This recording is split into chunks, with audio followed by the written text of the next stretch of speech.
You are listening to the So Now What podcast with Lana Manikowski, episode number 122. Hi, beautiful. How are you? I hope you are having a fabulous day today. I hope that this closing of the month has given you a new idea of what you want to believe about your body and this image that you've been carrying around about your body. And in today's episode, I'm going to wrap it up for you and put hopefully a bow on things and talk about a subject or maybe a thought that you might continuously think about your body that is so common. It actually came up when I was coaching someone last week, and almost anytime I coach with someone new or someone who hasn't been part of Thrive or maybe isn't privy to some of the stuff that I talk about and ways that I think about my life now that I'm childless after infertility.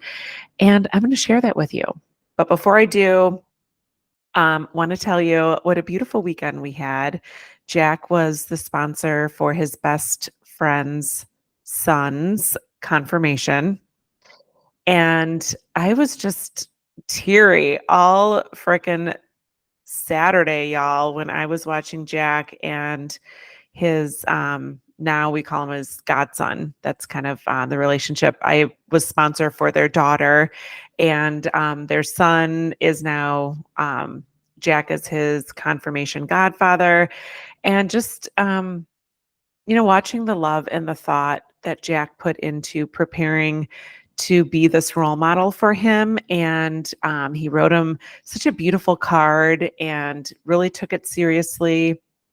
And the young boy who chose Jack to be his confirmation sponsor, i.e., godfather, whatever you want to call it, wrote such a beautiful letter to Jack about why he chose him to be his sponsor. And I'm just loving that Jack got that opportunity. And, he doesn't really talk much about how he feels about being childless as my husband and being a man who's childless when most of his friends are dads. And I don't know, I just love that he got that opportunity.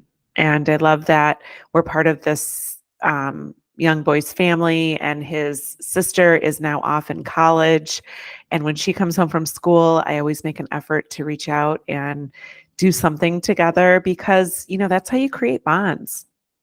So I think it's really important just to kind of have that reminder. If there's someone in your life, whether it's a niece, a nephew, one of your friends' kids that you've, maybe chosen to create a special bond with, keep up with them. Like, let them know that you're thinking of them because, think about yourself at that age. They might not have the maturity or the thought to really reach out and make that connection, but I can tell you it probably means so much to them when you reach out and make that connection. So that was just such a beautiful thing that I got to experience this weekend. So let's move on to wrapping up our topic of body image this month. We've talked a lot about going through and forgiving your body. And I walked you through an exercise of how to, scan different parts of your body, start to talk to these different parts of your body, create a relationship with these organs or these extremities like your hands, your arms, your legs, these parts of us that we commonly overlook when we just don't have a great image of what our body is or is not capable of. I also talked you through, some ways that you can decide that today is going to be the day that you're going to love yourself and that you're going to make decisions thinking about, is this decision one that's created out of love for myself? So if you've thought about, things that you're saying to yourself, ways that you're being hard on yourself or judgmental of yourself, maybe when it comes to, eating, if you're on that weight loss journey after your fertility journey has ended, and if you feel like you've held on to some extra pounds and you're working on dropping some of that weight, Are the decisions that you're making out of love? And are you showing up like a friend to yourself and a friend to your body when you talk to yourself in a certain way, or look at yourself in the mirror and think like how awful your body maybe looks, or when you judge the way that your body's shown up for you? And that's really what we're going to dig in today, because it's so frequent that I have people come to me and tell me so matter of factly, that is that even a word? With such a sense of factual conviction in their voice, that their body didn't do what it was supposed to do. And maybe you've thought that. Maybe I know I did. I talked on an earlier episode, gosh, I want to say it was probably June of 2022, where I talked to you about how I got coached by one of my mentors because I was believing the same thing, that my body didn't do what it was designed to do. And in that probably 10 minutes of coaching, my eyes opened up to the restrictive nature in which I was looking at myself and what my body is capable of. And maybe the fact that our body was not designed to have children. Because when we sit there and you think about your body not doing what it was supposed to do, I first want to say, like, who sent you the instruction manual or the guidebook to how your body was supposed to function? Even though we have these organs and we have this reproductive system as cis females, how do we know that our body was specifically designed to have children? I think that, it's an assumption. I'm not judging you if you have that thought, but I really want today for you to decide, is that the thought that you want to continue believing about this body of yours, that it didn't do what it was supposed to? And when you think about that, like, think about if you were to like talk to somebody, or somebody were to come at you and say you didn't do what you were supposed to do. How does that make you feel? It probably makes you feel defensive, makes you feel maybe disappointed, maybe it makes you feel let down. So when you talk to yourself in a way that points out these things that feel like you're attacking yourself, you're turning your back on yourself.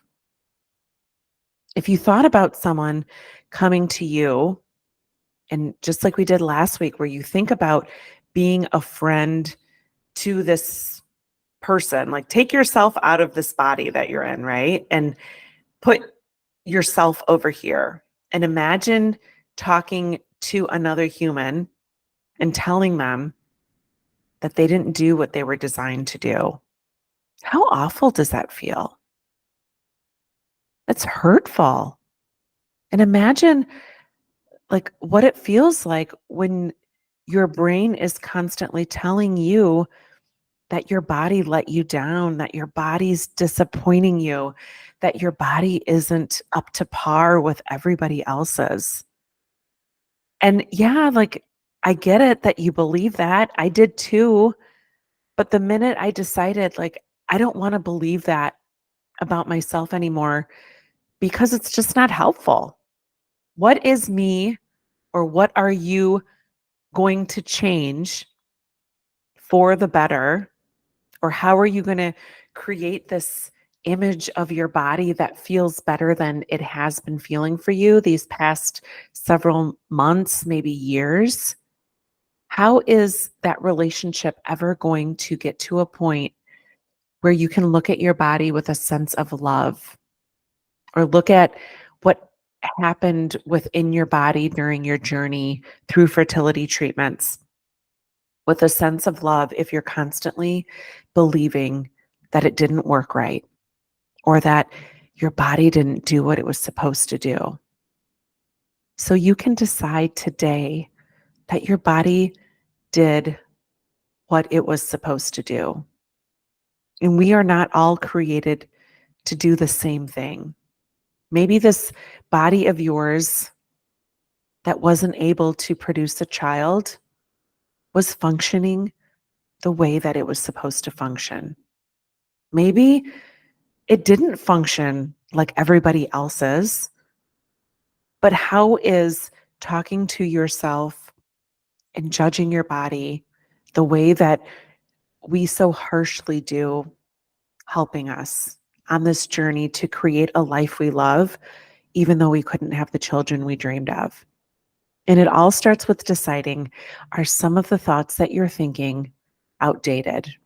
Maybe that could be a thought that you're done having. And maybe that thought, you can just say, you know what? I'm going to practice not believing that my body let me down. Or I'm going to decide today that I no longer want to believe that my body failed me. Imagine, just imagine just even saying that to you right this minute. Like, imagine yourself 6 months from now, maybe even a year from now.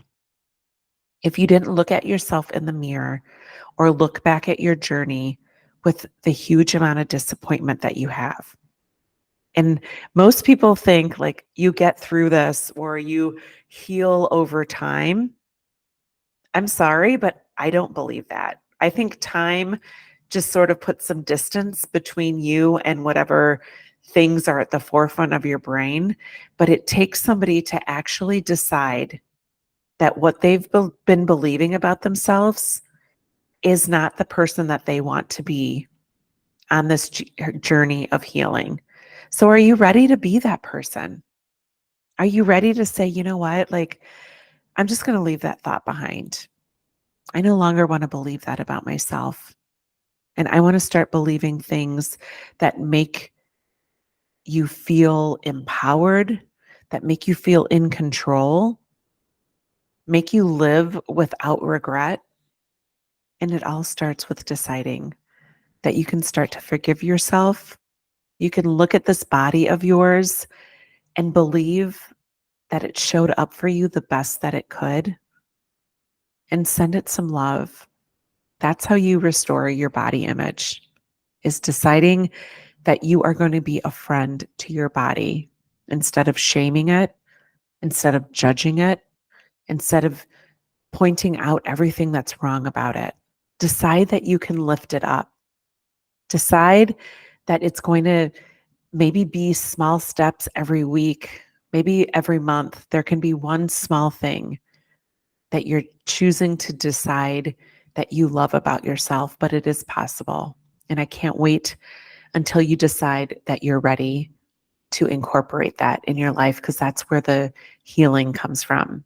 And that's where this new found relationship and this pride and this beauty that you can have for your body will come from. It won't come from just watching time tick away on a calendar. Okay? So can we make a promise that you'll at least try maybe once a month to focus on something new that you're going to love about your body or this image that you have about yourself? So let's wrap today up. And I just want you to write one thing down that you're going to work on.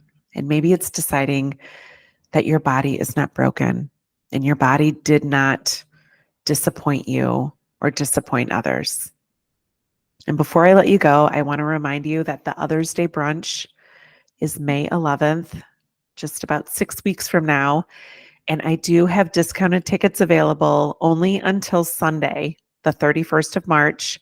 So if you've been thinking about coming to Chicago for the Others Day brunch, you should take advantage of the early bird special. You can buy tickets at lanamanikowski.com/Others Day.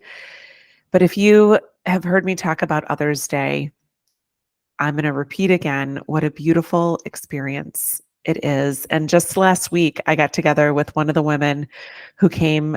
Actually, she flew in from Kansas City, Missouri last year, and we had the most absolutely awesome time getting together this past Tuesday. She was in town. Her husband was here on business. She reached out, and we had the most beautiful and heartfelt conversation. And I met her for the first time in person last year at the Others Day brunch. So if you are thinking about coming in from out of town and you are not a Chicago native, I want to tell you that you will not be alone. We are going to have plenty of out of towners, and I have discounted rates at local hotels. I will help you figure out where to stay that's close to the event and the venue. I will help you figure out what flight is the best airport, or what airport is the best for you to fly into, all that kind of stuff. But don't forget to get your tickets to the Others Day brunch before they are gone, because at the rate we are selling them, they will most surely be sold out. So lanamanikowski.com/Others Day. I hope to see you there on May 11th in Chicago. And remember that I love you. And remember that it's never too late to discover your meaning. I'll talk to you next week.